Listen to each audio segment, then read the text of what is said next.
নমস্কার, BP news বাংলায় আপনাদের আমরা স্বাগত জানাই। আমরা এখন দাঁড়িয়ে আছি, দাঁড়িয়ে নেই কিন্তু আমরা এখন রাস্তায় আছি। রাস্তায় চলছে ডিঙি। এই রাস্তায় গড়ের ঘাট যাচ্ছে, অর্থাৎ আমরা এখন যাচ্ছি জগদীশতলা থেকে, হুগলির জগদীশতলা থেকে ডিঙি চেপে রাস্তার ওপর দিয়ে, যে রাস্তা দিয়ে কলকাতাগামী বিভিন্ন বাস চলে, সেই বাসের রাস্তায় আমরা ডিঙি চড়ে চলেছি। আমরা এখন গড়ের ঘাটে। কি পরিস্থিতি, কি ভয়ঙ্কর পরিস্থিতি এখানে না দেখলে আপনারা বুঝতে পারবেন। আমাদের খুবই অসুবিধা হয়েছে এখন আমরা আগে এখানে থাকতাম, ডোডালে এখানে টিনের ঘরগুলো আছে, ওখান থেকে এখন আমরা এদিকে চলে এসেছি। এখন যত লোক আছে আমাদের সবাই এই রাস্তা দিয়েই মানুষ চলাচল করে কলকাতার উদ্দেশ্যে বা আরামবাগের উদ্দেশ্যে বা খানাকুলের উদ্দেশ্যে। এই রাস্তাতে এখন ডিঙি চলছে।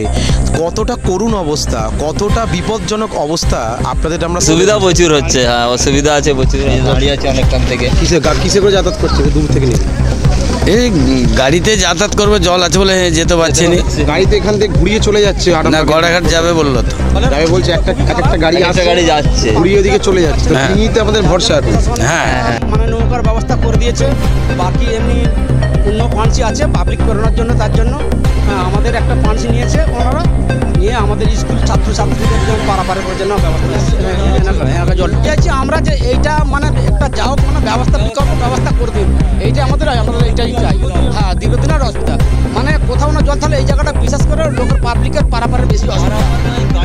সমস্ত কিছু যা কিছু যে কোনো জিনিস মানে এখানে বিশাল অসুবিধা। আমরা ডিঙি চড়ে দেখালাম, বিভিন্ন মানুষের সাথে আমরা কথা বললাম। প্রশাসনের কাছে মানুষের একটাই, স্থানীয় মানুষের দাবি, এই যে সমস্যা, এই সমস্যা কবে সমাধান হবে? বিধায়ক থেকে সাংসদ থেকে সকলেই এখানে এসেছেন এবং পরিস্থিতি দেখছেন।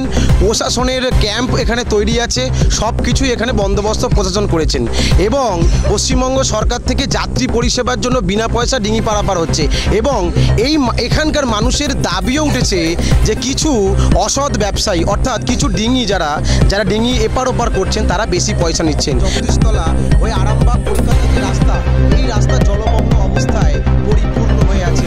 তাই এক সমান জল, মানুষ বা ছাত্রছাত্রী যারা যাচ্ছেন, হেঁটে যাচ্ছেন, ছাত্রছাত্রী যাচ্ছেন,